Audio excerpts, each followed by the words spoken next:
Welcome back to the Living for His Glory podcast. I'm here with our new guest, Evan Davis. A little bit about Evan. Evan is a professional golfer, and while he's no JJ Spawn, who just recently won the U.S. Open last week, he's going to get there. He's getting there. He's on his own journey.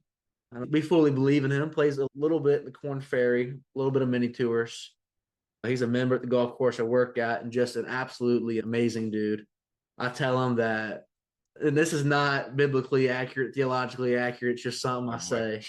But I say, if everybody was like Evan Davis, there'd be no need for heaven because we'd already be there. We need a lot more of heaven than we need of me. That's for sure. That's what I'm talking about. That just proves my point even more. Just outstanding humility, outstanding person. And as good of a golfer as you are, it is nowhere close to who you are or your identity. You just want to talk about Jesus. You just love Jesus and you love people. And that's a big reason why I invited you to be here, because you're just an amazing dude. You've impacted my life in a lot of ways. You've impacted a lot of my friends in a lot of good ways. And I'm hoping that you can impact whoever's listening to this in a lot of good ways, because it's just a man you are. I appreciate it. I think you've hyped me up a little bit too much, but no, it's just what I tell people on. It's just anything that is good of me is Jesus in me. Yeah, anything good about me is Jesus. So I'm grateful to be here. I'm honored that you wanted me to be on here, and it'll be a fun time talking with you and listening to anything you have to say. And yeah, absolutely, man. I'm happy. Let's get into it. Let's do it. Well, a little bit about what we do is we love stories.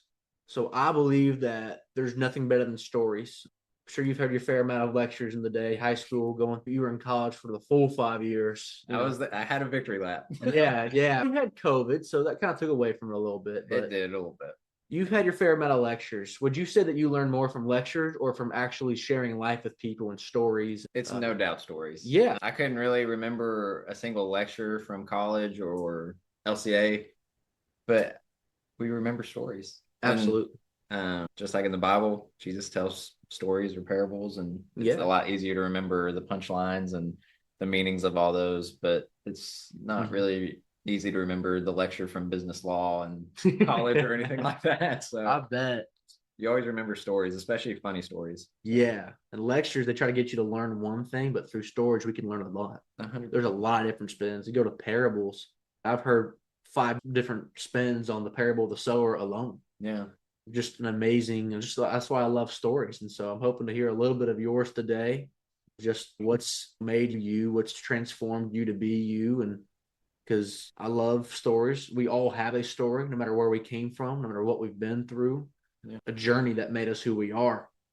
100%. And the things that we can take from that to better live for God's glory. That's our mission here. We want to help people to live better for God's glory, not just provide information, but provide a little bit of application so that we can see change in our lives instead of just know how we can create that change. 100%. So yeah, man, just getting into it. How do you live for God's glory in what you do? So you're 26, you're how do I phrase this? You still don't have a big boy job yet. Yeah, no, that's an appropriate way to put it. Yeah. So how do you live that way? Just still trying to break through professionally, keep at it. It's difficult. It's frustrating a lot. Like when you're playing golf, when you're competing on these high levels, putting up good scores in the 60s, but still not quite enough. What is it that you do and focus on that keeps you present and keeps you the happy, good dude that I know you to be, that we all know you to be? Yeah, it's really funny. I don't know if you're like this, but just in different seasons of life for me, the Lord just keeps putting specific like Bible verses in my path or just like in my day-to-day life, even though I'm not necessarily looking for it. But since turning professional about 3 years ago, just a little backstory. As soon as I turned professional, did Q school, made it through pre-qualifying, missed it going to the second stage by 1 shot in Fort Myers. And shortly after that, I had a back injury and was out for 9 weeks. Really? Yeah. What happened? I was deadlifting. And it was my last rep on my last set, and just my back gave out. And long story short, it was just tough time. I did that when I was in high school. I got a lot luckier than you did, because I could have been 9 weeks myself, but I was only just a few days of tightness, and I just had to do a lot of stretching, but I got away with it. Yeah. I did it, and then I had a tournament to play in 5 to 6 days. Oof. Like I had, it was the Golf Week Tour Championship in 5 to 6 days, and I was, thank God I was able to play and break 80 all 3 rounds. Yeah, that's funny. But after that, after the 9 weeks, I came back and my swing, I just had zero control. I had no clue where the ball was going. Basically, for long story short, the next year, I just had no clue where the ball was going. And ball striking, especially like driving and wedges, was always kind of like my bread and butter. That was just naturally what I was good at. But I honestly had so much fear on the golf course. Like I would stand up on the tee, especially with a driver, and I would just have no earthly idea where the ball was going. And that's not a very comforting feeling to have whenever you're about to hit driver. No, I've had it my whole life. That's why I'm not. That's why I'm not professional. No, that's funny. But I know, and it's just really funny. Just over my life, I was thinking about this not too long ago, but the two things that I pray most about for my own life, which it probably needs to change a little bit, but just finding a wife and becoming a husband, and then my golf career.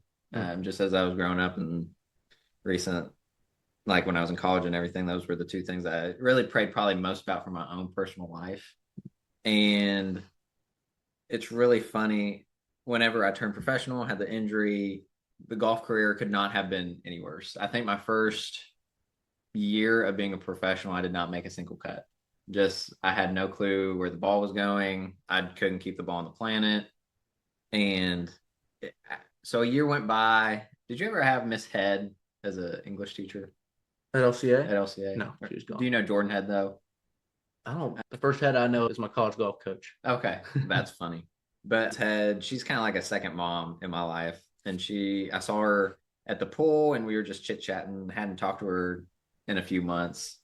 And she was like, Evan, just catch me up, and told her a synopsis. And this was in the summer, like last year, or maybe a year and a half ago, whenever it was, 2 years ago. No, anywho, but I basically just shared my frustrations, shared my fear, honestly. And I was like, Miss Head, I know with all my heart, and I have so much peace that this is where the Lord has led me, and this is where I'm supposed to be. But this could not be going any worse. I just have lost all confidence, and I always had a lot of confidence in myself, in my golf game, and just how the Lord made me. But now it's just like I could not be farther from having confidence and feeling good about my career, and I'm just really struggling with it. And she listened, and then she was like, Evan, is this really the first trial that you've ever gone through in your life? And she's like, we've all gone through like little trials, but is this the first like big trial? And I thought about it, and I was like, I think this might be the first big trial that I've ever gone through in my life. And she's like, Evan, Jesus cares, or God cares more about making you like Jesus than he does giving you an easy and successful life. And that whole little conversation at the pool just completely shifted my mindset and my heart about what God is doing. Because I guess I had this idea of, oh, the Lord's called me here. It's just going to be rainbows and butterflies. I'm just going to win a bunch of tournaments and do great things and be like JJ Spawn and win the US Open. But we pray that you do. Whatever the Lord has, it'll be good. But it's just like what in the book of James, it's just talking about like trials. And that's just like how fire purifies gold. It's the same thing with our faith. It's like you have to go through the fire to make your faith pure, just like gold. And obviously we all have trials like here and there, but that was really the first like big, long-lasting trial, I guess, in my life, where it was like, this is my career. I haven't made a dollar. I've spent a lot of money, a lot of hard work, and not getting anything out of it. But at the end of the day, Jesus just cares more about making me more like himself. And that really changed my mindset. So now whenever I go through hard times, sometimes I forget in the moment, just like really frustrated or upset. And sometimes I don't think asking like, God, why is this happening? I don't think that's a bad thing, but dwelling on that for a long time might be. But just changing it to be like, okay, God, what are you teaching me? How are you trying to purify my faith during this trial, this hard time? So yeah, hard times are good, but they're hard in the moment. I heard a really good spin on that. I've actually heard a couple of really good spins on that last couple of years, last 13 months of my life. One of them was when I went through an event called Rise Up Kings in Dallas. Okay. And their thing was pain is the path. So pain is the path. That's the same. You don't grow, you don't get better, you're not formed or shaped unless you go through pain, 100%. Unless you go through trials. And when I went to the event, they put us through a lot of pain, but it was so forming just because not only was I shaped by the pain, but I also figured out I can do hard things like that. It's not just I learned through the pain. I figured out I can go through that pain. I can do that. It's not something that, of course, I get a lot out of it, but it's something that I could beat and something that I can overcome. And then last month, it wasn't last month. It was 2 weeks ago. It's all the same. Yeah. Time is relative. But 2 weeks ago, I went to this event in Coeur d'Alene, Idaho called The Summit. And I heard a lot of good speakers. Ed Milet and Tim Tebow were the two biggest speakers. They brought a lot of people. Timmy. Oh, yeah. He's a legend. He's as good as he seems to be. I don't doubt it. If not better. Yeah. He was, oh, man, I was blown away by him. Guys like him, Alex Donalow, Justin Gatlin, Ben Newman. And a lot of things I learned from these guys, and I think this was Ed Milet's speech. He's talking about creating impact. And this is something, when he's speaking, it felt like the last thing to click in my brain of, oh my gosh, I get it now. And I've been shaped and formed the last 2 years, like unbelievably. Yeah. And this finally clicked. And it was like, this pain that you're going through, it creates the stories that we were talking about earlier. Like the pain that you're going through, it's a story. It's a part of a story. Now, this story has not ended yet, or you're in a different chapter maybe right now, but it hasn't ended. So even if golf career ends, which at some point it has to, whether it's when you're 50 or when in 2 years, who knows? Yeah. Hopefully 50. I'm praying for 50. Yeah. But that story may close and then another opens. But these little mini stories that we have one big story of our life. We have a ton of different stories, like the chapters in our life. Right now, me and you are in a chapter of golf, me collegiately, you professionally. Yeah. But we use these stories. I've used my story that's the high school golf story, the junior golf story that's been closed. I use a lot of things from that story to continue to inspire and grow and feed into these people. Like I mentor some kids that are still in their high school golf journey. That's awesome. And I share some of my high school stories with them in the hopes that they can use it to apply and get better and think better and just improve their quality of life and improve where they are in their journey and help them through their journey. Yeah. No matter who you are or where you come from, we all have pain. We all have hurt. We all have trials. Yeah. That's one Scott Nickel at Southland. He says that we all have one thing in common. We all are fluent in the language of pain. Yeah. That's just part of the life on this side of heaven. Yeah. Absolutely. But that causes a lot of growth. I think that the pain that we experience on this side of heaven, it in a way justifies the pain or the lack of pain that we'll get in heaven.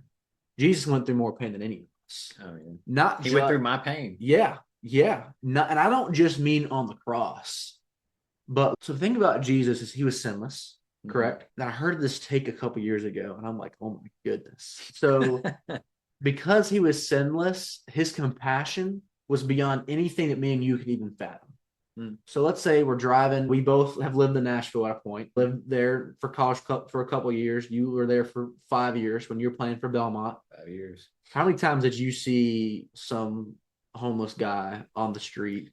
It felt like almost every day, but yeah, there's an amount, even here in Lexington. Yeah. But the thing about that is we see and we have compassion. We'll give them some water, some food. You might give them money if you feel so led to. Jesus, because he was sinless, was that much more. He would see that homeless person. He would see them in pain. He would see them in suffering down in their life, and he would feel that much more. It was painful for him just to see it because his compassion was that great. Yeah. His love was that for that person was so great. He loves us, each and every one of us, more than we can even fathom. So he sees somebody like that. Think of how much it must have hurt to see that. Yeah. And going around the world like the way he did, he saw it. He saw every bit of it. Yeah. We have so many stories about Jesus in the Bible, but it says that we only know a few things. Yeah. Never mind all the things that happened in his life, all the things that he saw, all the miracles that he created for these people. Jesus was in pain his entire life, whether it be at the end of the cross or whether it be just going through day to day and seeing the sin in the world and seeing how it's corrupted us and seeing how it's been hurting us. Yeah.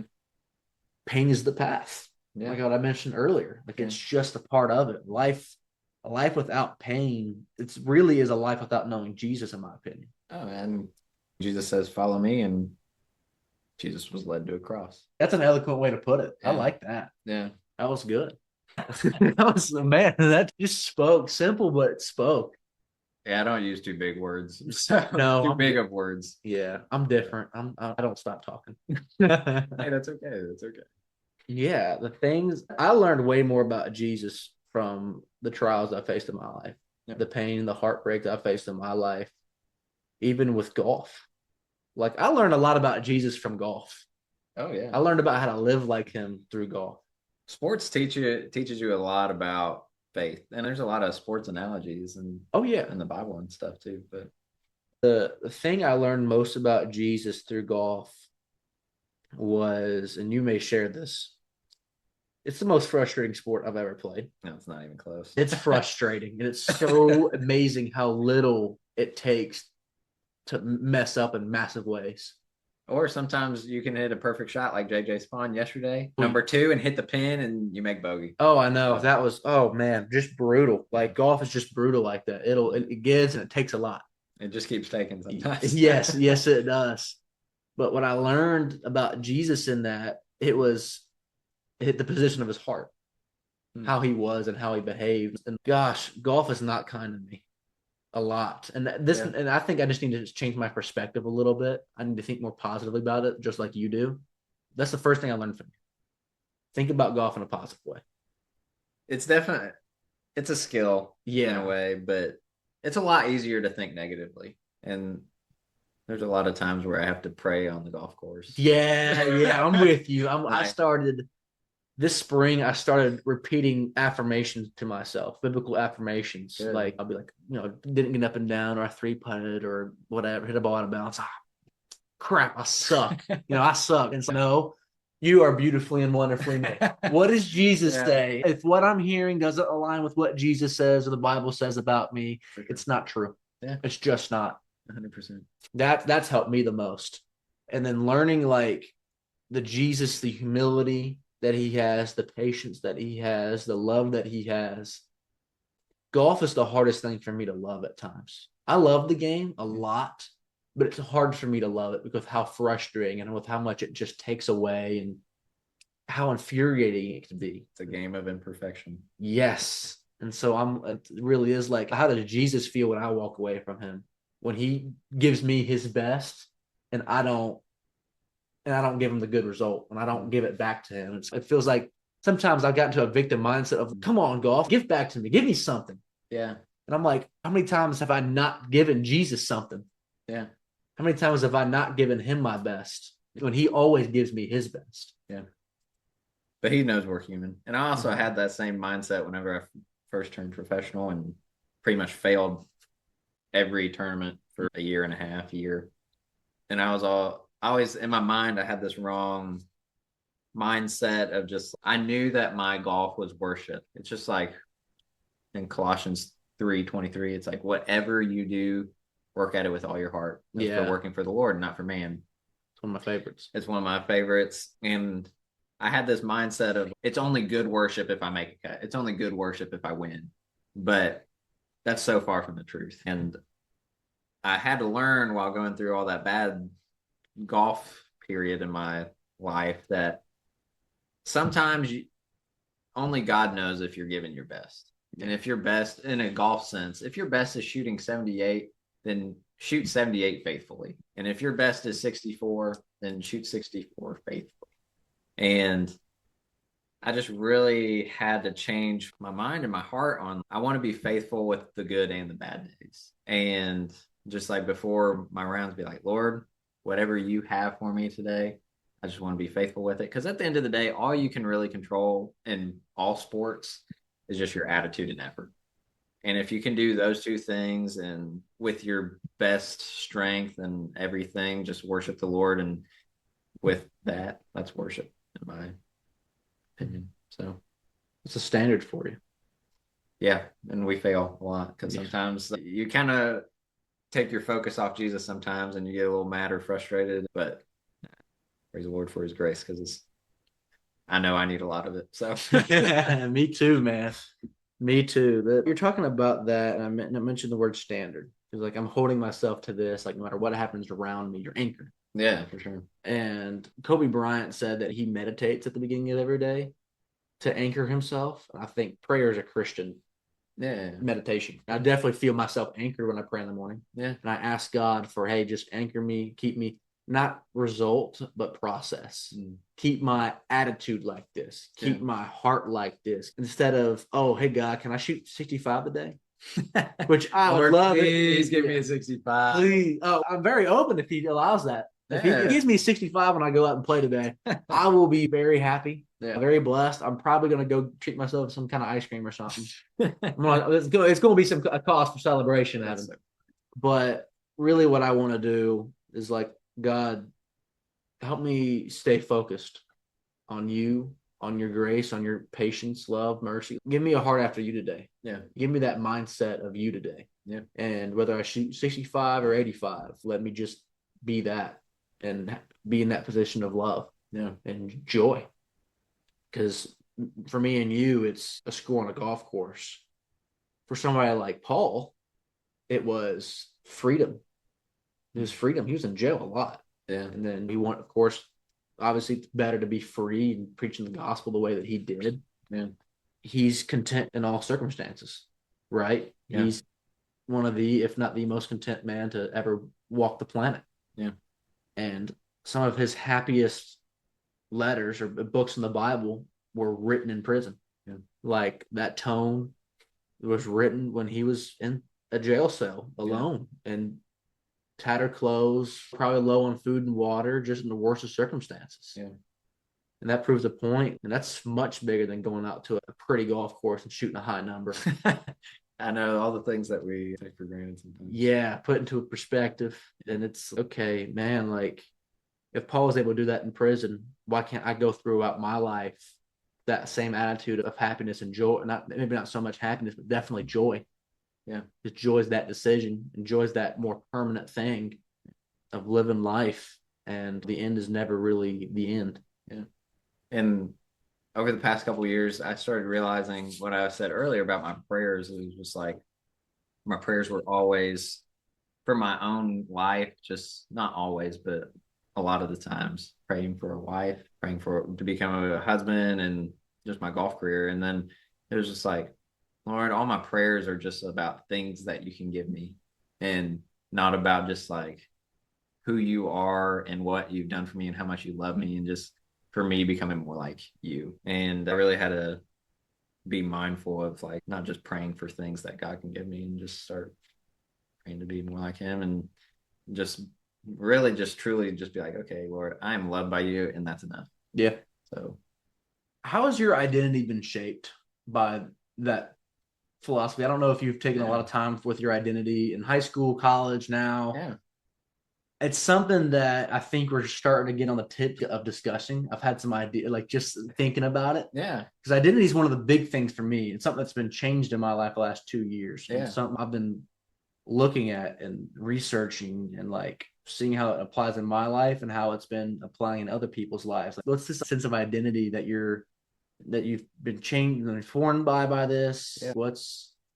It's really funny, like how our identity doesn't change, but our view of ourselves does change sometimes, just in different circumstances of life.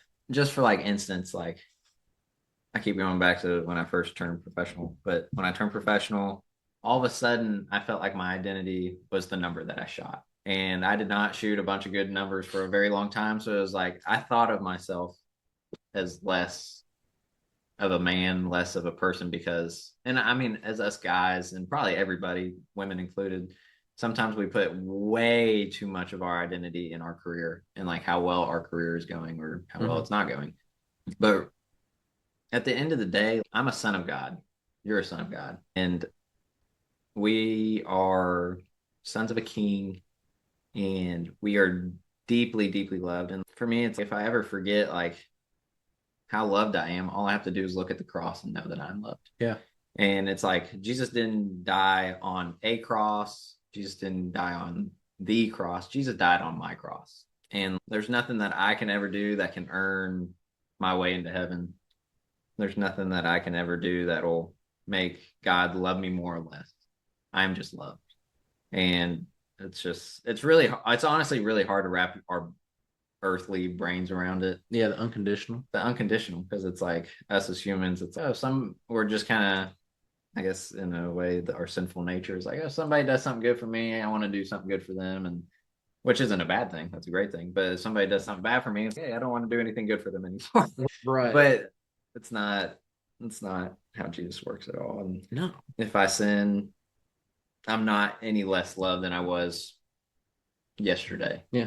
And if I have the best day ever, I'm still loved the exact same. And it's really hard to wrap our little brains around it. Yeah, so, it is. It took me a while, like, to think about it. I think it's a constant learning. Yeah, like definitely. Not until we go home to heaven will we ever really fully figure it out. But yeah, I agree.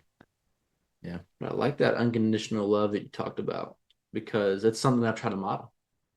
I need to model it more. I need to do better with it. It's something that I've prioritized in my relationship, because I want her to feel like my girlfriend, she's got a lot of pain in her past too, just like me and you. Yeah, there's always pain there. Yeah.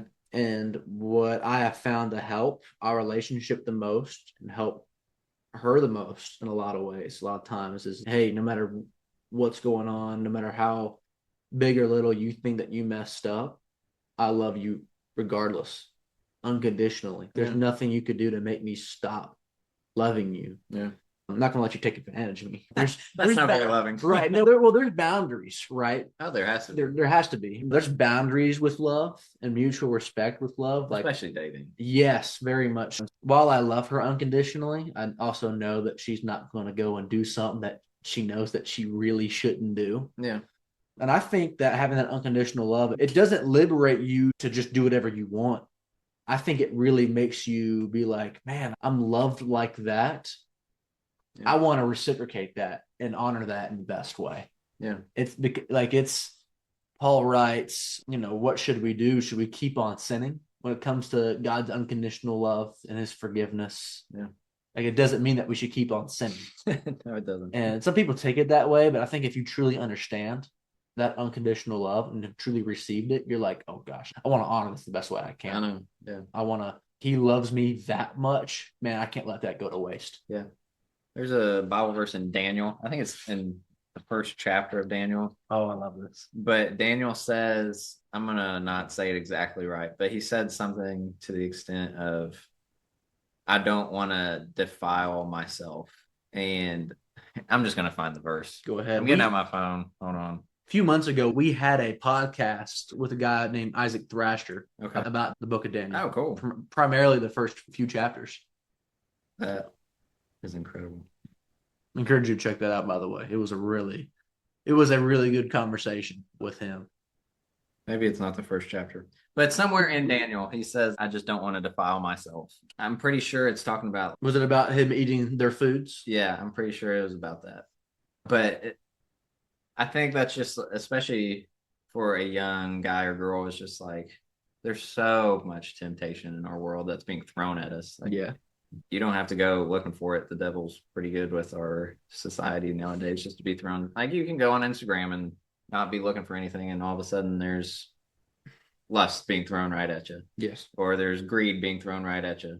You don't have to go looking for it. The devil is good at his job, and he's prowling around. But I just love that verse in Daniel, because it's okay. And I want to live a life that I don't defile myself. Most importantly, don't defile God, even though we will, because we're human. But it's hard to wrap our mind around how much grace we are given. Yeah, definitely. It's hard to... Self-forgiveness is such a fickle thing, isn't it? It really is. I think if it was down to self-forgiveness, we would never forgive ourselves. We're the hardest on ourselves as most... One of the things that I tell people, and I learned this in late February. Okay. I read this book called The Freedom of Self-Forgetfulness by Timothy Keller.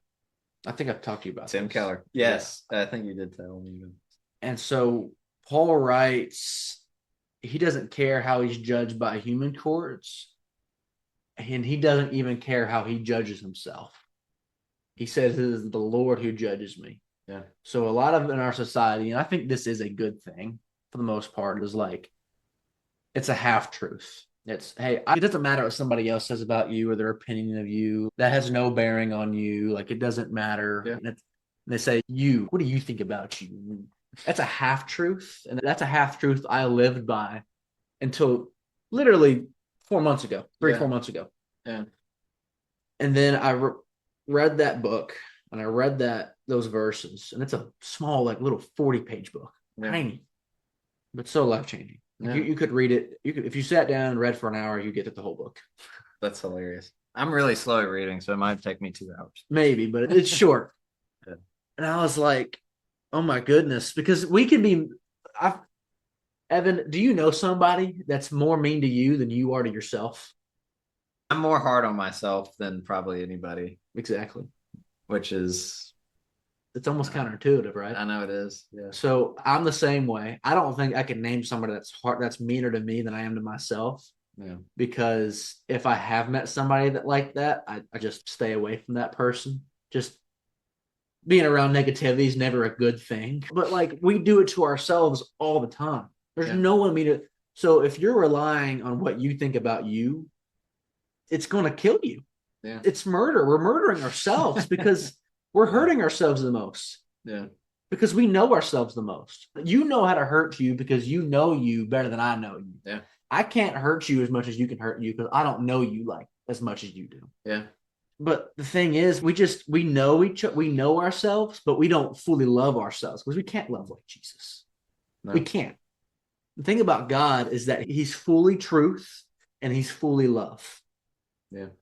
So other people that are they're like, when it comes to us, it's like they're half truth and half love. When it comes to ourselves, we're all truth and very little love. Or even we might still be half love if you're the best of the best at it. But God is fully truth and God is fully love. So when it comes to who I am and what's my identity and what I should be doing and everything that goes around that, it's not about what I say about you or what you say about you. It's what God says about you. Yeah. That's where I got this idea of saying affirmations to myself on the golf course this past spring. Yeah. There's a correlation here. I started playing a lot better. There's probably no coincidence. No, probably not. That was just something as a byproduct. I wasn't trying to go out and shoot lower. Of course, I'm trying to shoot the best I can. Yeah, for sure. But the fact that I was able to shoot lower, it wasn't from that. It was just from me understanding how much I'm loved. Yeah. Knowing my identity. Not just from what I say about me, but what God says about me. Yeah. And that is one of, if not the most important thing that we can learn. Yeah. I've thought about this thought, like if I ever, Lord willing, this would be awesome, but if I ever had a putt to win a major. Yeah. And I have like a 6-footer, I've always had this thought of before I go into the putt, just to remind myself, be like, Lord, if I make this 6-footer or miss it, I'm still loved the same. So might as well just go make it. Yeah. But it doesn't matter if you make it. But true. I've had that thought where it's like my identity, my whole eternity is not based off this little 6-foot white ball rolling on green grass into a hole in the ground. Yeah, that's only Rory McIlroy. He tends to miss those. He tends to miss those. No, I feel bad for Rory. There's there's something going on, and he finally got his green jacket. And it's like he kind of lost that bite a little bit because he spent over a decade chasing that. And fighting the media about it. I think chasing that green jacket as long as he did, it became an identity thing. It became a purpose thing. And he finally did that. Yeah.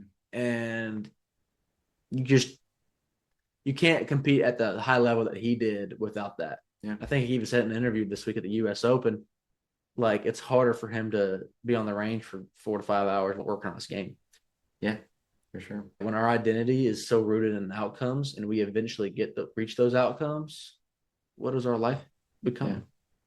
I don't know if he knows Jesus or not, but I pray he does, because that's definitely from a world perspective. It's like what Ecclesiastes says, just chasing the wind. Yeah. And you finally get it, and that's what was all that for. Yeah. We all have a purpose with God, and a purpose that's not wind. And that's it's a rock. Yeah, absolutely. It is a rock. It's tangible. It's real. It's the only real thing in this world. It's funny because, just by nature and how we think and how our minds work, we think it's the only thing that isn't tangible in the world. But it's the most tangible thing. Yeah. There's a it's a Lecrae song, but Kirk Franklin's in it. And there's at the very end of the song, he's talking about Kirk Franklin. I'm going to butcher the lyric, but he says something to the extent of, if all you see is what you see, then you truly do not see all there is to be seen, or something like that. Yeah, that sounds about right. Actually, I'm proud that I actually said that. I don't know if that's fully correct, but it's something like that. Yeah, it got the point across. Yeah, I got the point across. But yeah, there's the spiritual realm is just as real as the physical realm. Yeah. Which is hard to wrap our hearts and mind around too. But yeah.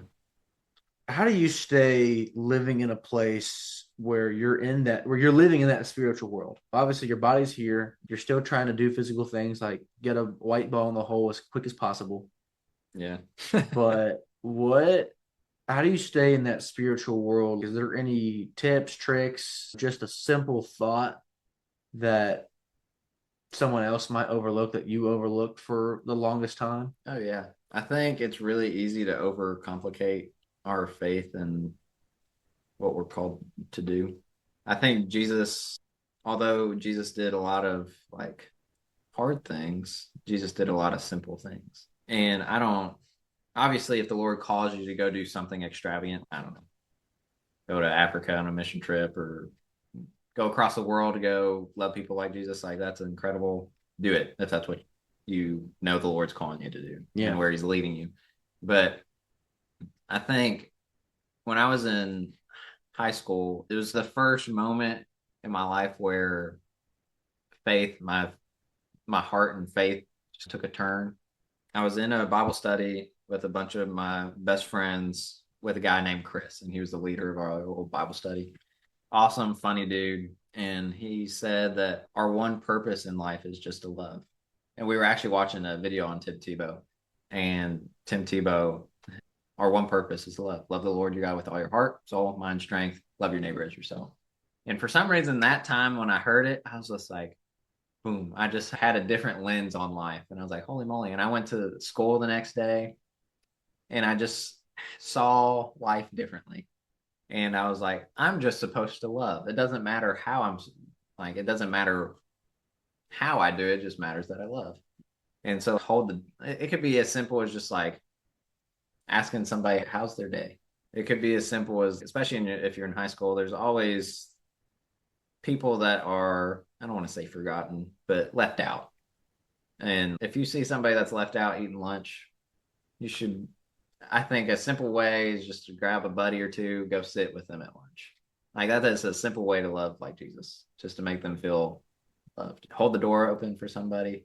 But yeah, just love simply. Keep your eyes on Jesus. It's really a lot easier said than done because we're very forgetful. But you don't need to do anything extravagant every day. Yeah. It's just the simple acts of love that really make people feel loved by Jesus. Yeah, absolutely.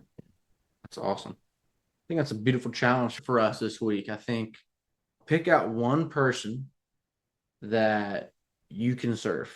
Pick out one person that, big, small, whatever, serve one person somewhere in your day.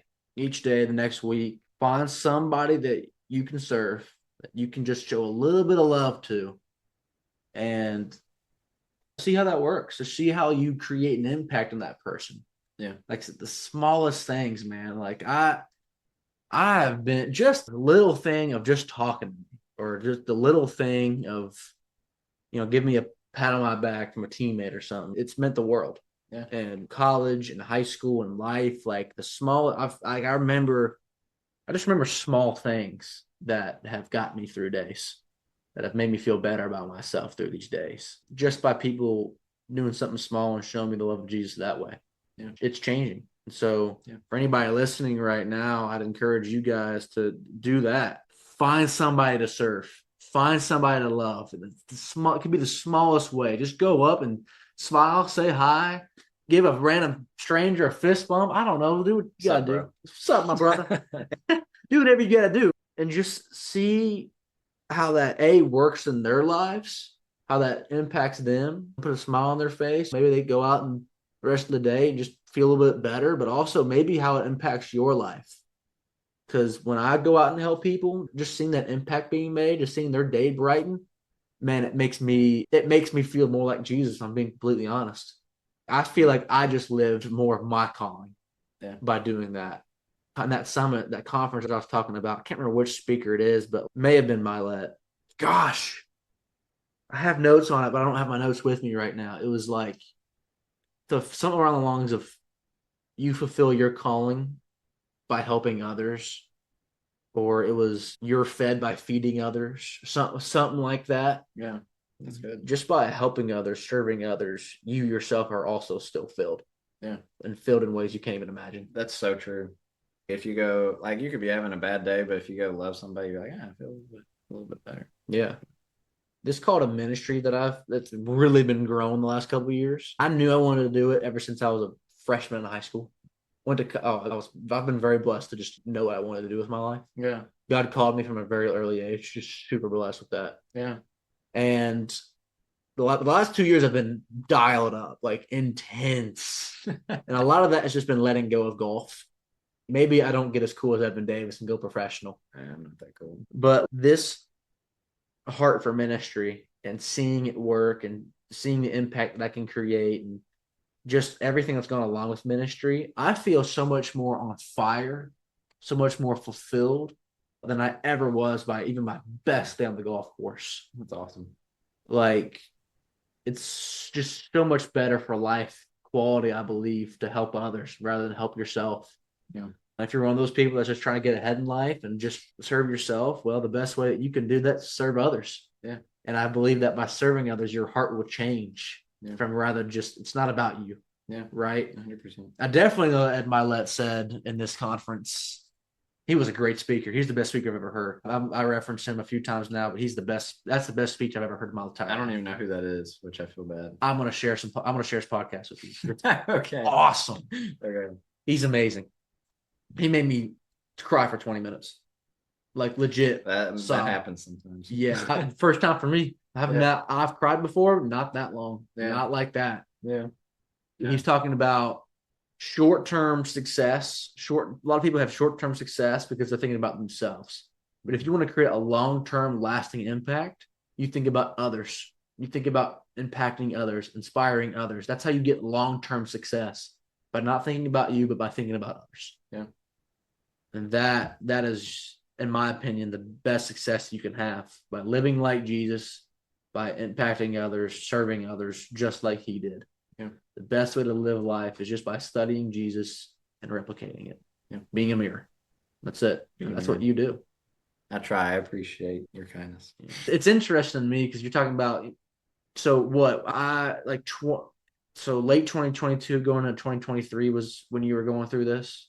Yes. I hurt my back in January of 23. Okay. Interesting. Because I first started getting to know you in late 22 when I was a senior in high school. Yeah. And to me, you were the dude. You were the dude. I was like, man, I want to be like Evan. I heard Gray talk about you and just your positive approach on life and the golf course. I'm like, man, I need to be like that. I need to be like Evan Davis. And just hearing where you were going through during that time, and it's been enlightening to me. It's been touching to me because as high as I thought about you, and as, oh my gosh, he's got an amazing golf game. He's got it going on, good together, but you weren't, and you were going through it. And like, just, you were still that light, that inspiring light, even in the midst of your big trial. And that's just such a cool mindset to have. So even if you don't think that you were being like that, to guys like me and Gray, you were. Oh, I appreciate that. That's super kind. Absolutely. I'm not going to take any more of your time. I really appreciate it. Thanks for having me. Thank you so much for coming. I love this cool little Cool little place. Yeah, we got a nice setup here. I like it. I think we have a very nice setup here. And Cool. yeah, enjoy it and just getting to know you and letting these guys getting to know you. And you're going to continue to create an impact. You're 26. You've already created a massive impact, at least from the people that, from my perspective, impacting me directly. And then the people I see you impact you. You're just an amazing guy. And it just shines through in everything that you do. And I know as you continue to grow and develop and get better with golf, yes, but also with life and being a person, being a Christ follower, like you're going to continue creating an impact and maybe an even bigger impact as you continue to expand. And man, you're destined for great things, man. And whatever girl lands you, it's lucky to have you. Lucky to have you. Very much. I appreciate all that. That's really kind. I'm praying for my wife just on the Lord's timing, and Yeah. But I appreciate that. I know he's got one for you. I appreciate it. Praying for her. Yeah, he's looking out for you and he's looking out for her, and your prayers are helping. And you know what else is cool? I got a feeling she's praying for you too. That'd be awesome. Be a cool story. That would be awesome. Yeah. Absolutely, man. Again, it was a pleasure being with you. Thank you so much for coming on the podcast. Thank you. Yeah. It's an honor. Absolutely. We'll be back here next week with my good friend Jacob Wolf. I'm excited to record that with him, to talk it through with him. But right now, let's just remember that challenge. Find one person every day for the next 7 days to love, to inspire, to impact, and to serve. See what that does in their life. See how their day is brightened, but also see how your day is brightened. See how your life is brightened. And I'm willing to bet it's going to create a bigger impact on both you and them than you ever thought possible. Do that challenge and just see where it takes you. I love you guys. I'm praying for you guys. I hope you guys are having an amazing day. I hope God is blessing you. And if you are going through these trials too, I pray that you get through them and that you learn exactly what God is trying to teach you, and that you continue to grow and be better and be more like him, just like my good friend Evan Davis here. I love you guys. I appreciate you guys. And I'll see you next week. Have a good time.